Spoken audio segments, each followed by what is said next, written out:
Dans l'actualité de ce mercredi, un nouvel incident sécuritaire entre la RDC et le Rwanda à la frontière entre les villes congolaises de Bukavu et rwandaises de Siangungu. Les tirs à armes légères ont été entendus dans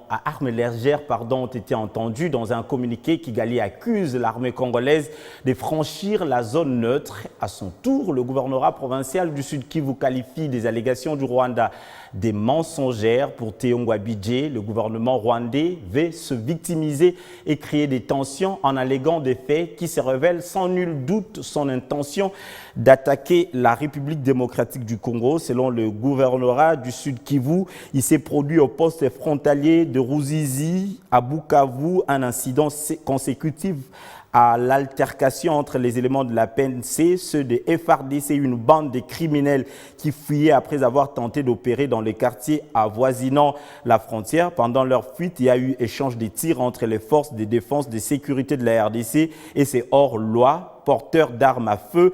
Cette situation a créé une alerte et l'intervention efficace de nos forces a permis de maîtriser quelques-uns du groupe qui sont actuellement aux arrêts.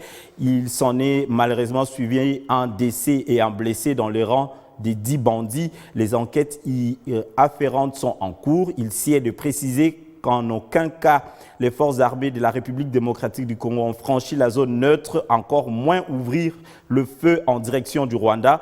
Observons que la tendance du Rwanda de vouloir se victimiser et créer des tensions en alléguant de faits mensongers révèle sans nul doute son intention de vouloir attaquer la province du Sud Kivu, comme c'est le cas de la guerre d'agression qu'il mène au Nord Kivu.